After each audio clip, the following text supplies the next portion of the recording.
Heyo, what is going everybody? It's your boy X coming at y'all with a brand new video, and as you guys saw by the title, this is going to be our limited weekly breakdown. So if you guys are excited, make sure you guys smash the like button down below, as well as comment as we get on through the video. If you guys are somebody who is close to your rank or just has been playing, whatever it is, what card you guys personally have been using in limited this weekend, because it's an interesting one. Also, if you find this video helpful or just entertaining at all, make sure you guys smash the like button down below. It would mean a lot to me. And also subscribe if you guys are new. We are on that road, I guess, to 9K subscribers, because we just hit 8.9. Thank you guys so much for all the support lately.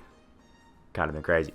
So the reason that I'm talking about limited being weird this weekend is because it is, as you can see, Glitch Reality Week 4 game conditions. Players equipped with the Clamps badge are not allowed.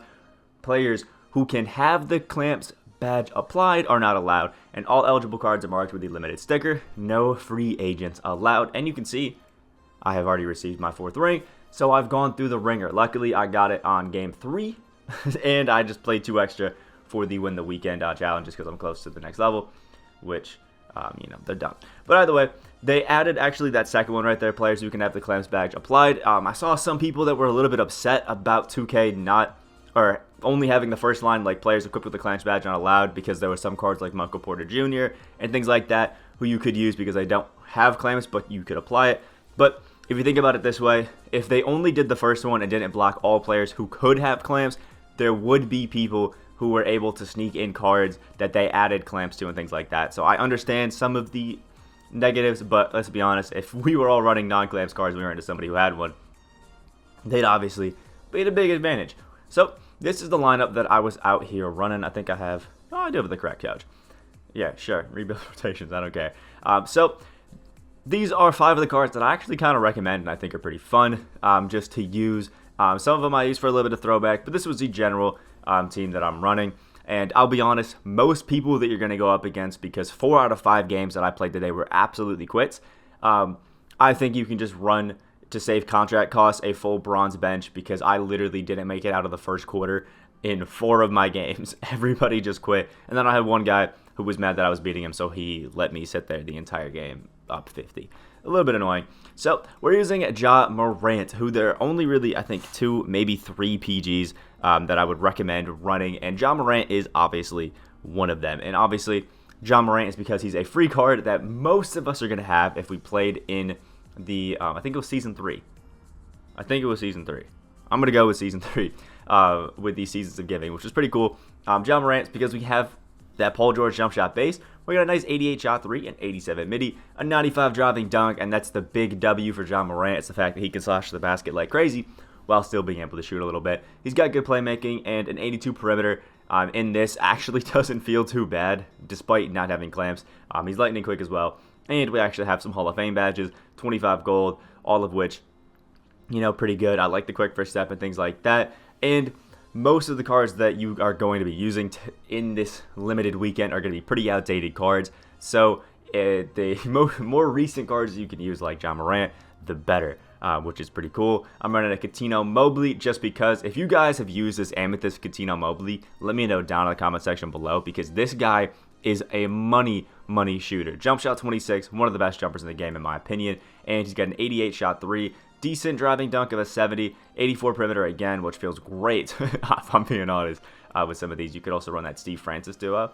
Actually, you can't run that Steve Francis duo. Has 1 Hall of Fame badge in volume shooter and 17 gold, including blinders, tight handles, deadeye, sniper, and if I'm not mistaken, silver deep threes, which is awesome. Great card all around. You are going to need to have this from like Season 2 or something like that in my team. Going to be hard to get, but a fun card. I use Carmelo Anthony just because it's fun to use Carmelo. I'm a Cuse boy, so it's fun to use Cuse cards. You guys know I'm a Syracuse fan. It is what it is. But Melo also has a really good midi, really good 3-point shot, a really easy to time jumper, and we have some nice driving dunks and standing dunk animation stats. Decent playmaking, terrible defense, but everybody's kind of got terrible defense, so it's fine. And we have some good gold badges to just make it fun. Again, this was a card that I used just because I like using him, not necessarily because he's amazing. Tom Gugliotta is just a super quick power forward that can just dunk on everybody's head. Has 1 Hall of Fame badge of posterizer, and that's really why I use him. and he's got a little bit of an extra 3-point shot with the 79-3. He's not the most amazing card, but he's still fun, and again, having a power forward that can drive the way he can, if you're running like the pick and roll and things like that, just toss a bunch of oops, it can actually be pretty fun using Tom Googs. And my throwback card was George Mikan, because most of the cards from the beginning of the season, or beginning of the year, didn't really have clamps, or you just couldn't add them. George Mikan being one of those cards, I thought it'd be fun to just run him, but there definitely are better centers that you could use in limited, like LaMarcus Aldridge, who I think is a really good card for this sort of meta of no, I guess not great defense, because LaMarcus is an offensive demon, a really good post game, 85 3-point shot, which is awesome. That Amari Stoudemire jumper, which is absolutely godly. Plus, he recently retired, so gives you some fond memories of the Blazers, LA, if you were alive to see it, because I know most of us are youngins out here.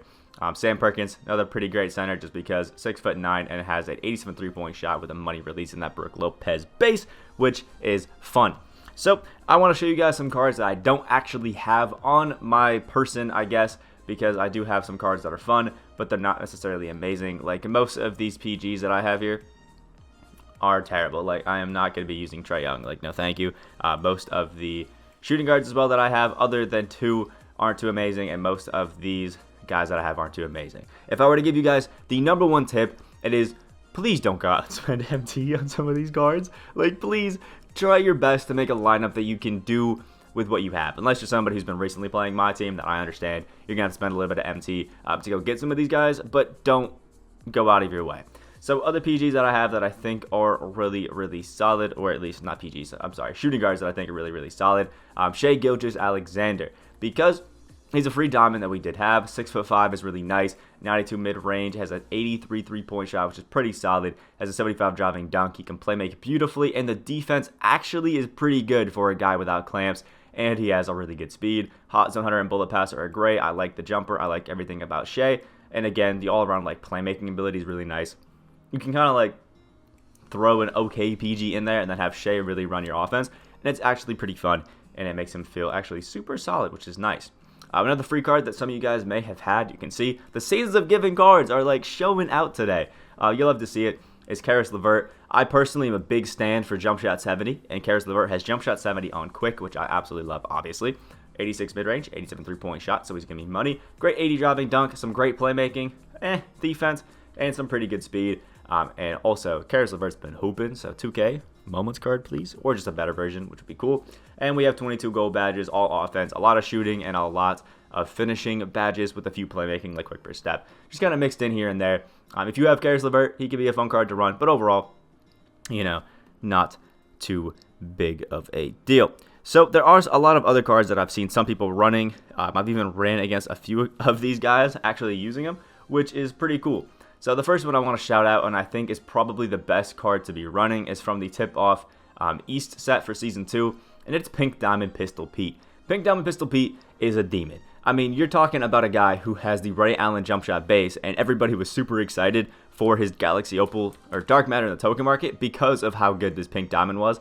And you could run him at the PG if you wanted to, but I kind of like for this sort of meta having like John Morant at the PG and then having like Pistol Pete just kind of set the hash against those 2-3 zone people and getting catch and shoots. But either way, Pistol Pete with that Ray Allen jump shot base is absolutely insane. Has a 94 mid-range and 93 3-point shot. Can attack the basket pretty well, just can't really dunk it. Has amazing playmaking ability and has super solid speed, along with the shifty dribble style and the Curry slide. And you mix that with Hall of Fame catch and shoot, auxiliary finisher, and a few other ones right there, with 23 gold badges, including blinders, deep threes, and circus threes. And Pistol Pete, in my opinion, is the best card that you can run right now. If you're somebody who's got the MT, and you want to buy a card for this, I think your best bet is to be Pistol Pete, because, I mean, it looks like 16K. Not too bad. That's not terrible. That's not terrible for a card. To just be the absolute demon that's going to run your team, which is pretty good. Another Pete. I said Pete. I'm having trouble speaking. I apologize. It's early. Another card that could be really fun for you guys if you're trying to run that PG position well is Pink Diamond Penny Hardaway, who has seen his price skyrocket a little bit because of how good he is in this restricted meta. Penny Hardaway is a 6'7" PG, so he obviously is getting a bit of a boost with the fact that he is just tall. That's it. Like, he's just tall. He also has a 6'10" wingspan, which is awesome. Jump shot 10 on normal, which is terrible, but the quick dribble style and the curvy slide, so obviously those are going to be amazing. As an 84 mid-range, 82 3-point shot, actually has a pretty good post game as well, so if you're somebody who doesn't care about anybody else's feelings, you could post up all the shorter PGs and just be known as that guy if you wanted to be. Have fun with it. 70 standing dunk and 80 driving dunk as well. He's got great playmaking, and again, in this meta, the best defense you probably could have right now.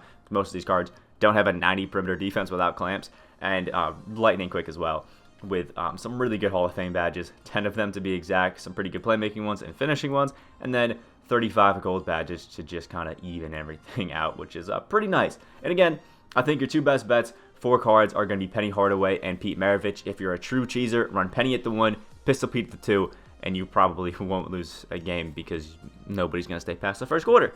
Either way, going to be some pretty fun cards to just go out and mess around with. And the 2 more PGs that I do have on this list, I know a lot of PGs, but I think it's kind of the most important position right now, is from the Pantheon set. We have one that I recently sold for an XP challenge, is Amethyst Kyrie Irving. Now, Amethyst Kyrie Irving obviously has like the Kyrie Irving animations, but the reason I love Kyrie is that 6'3", 84 mid-range, or 84 3-point shot, 87 mid-range. Can't dunk for the life of him, but obviously Kyrie's shifty. He's got those real good dribbling animations, things like that. He's lightning quick, but this one has Hall of Fame tight handles and 33 gold badges, including blinders, circus threes, and deep threes, which means offensively, you're probably going to kill every single person. You're going to little pick and roll, get cheesy. If you're a dribble god and just chuck up threes, man, it's going to be over. And this Kyrie Irving really is going to do anything that you could possibly want for you, which is pretty nice.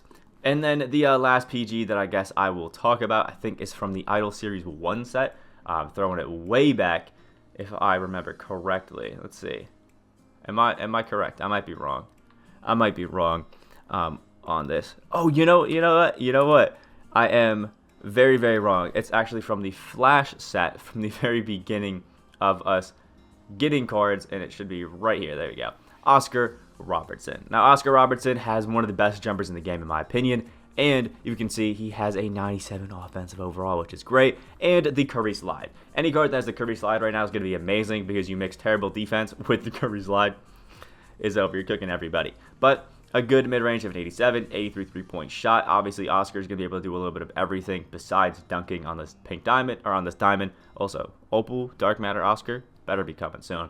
Great playmaking, pretty good defense. Again, the best you can get for a no-clamps card. Really good speed, and 3 Hall of Fame badges, Floor General, Acrobat, Fearless Finisher. 39 gold as well, all of which are pretty nice, including, blinders right there, which you'd love to see, quick first step and things like that. Really, really good card all around.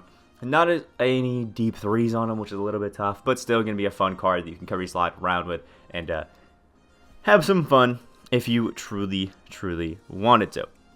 So I want to show off another really quick shooting guard, which I do think was from the Idol Series 1, and it is the Ruby Rex Chapman. So Rex Chapman is a card that I literally have not used since like the day he dropped for XP, and if it weren't for today, I would never be shouting him out. But Rex Chapman has jump shot 22 with the Jimmy Butler jumper, which is absolutely amazing. 6'4", and he is a purely offense guy, which is great.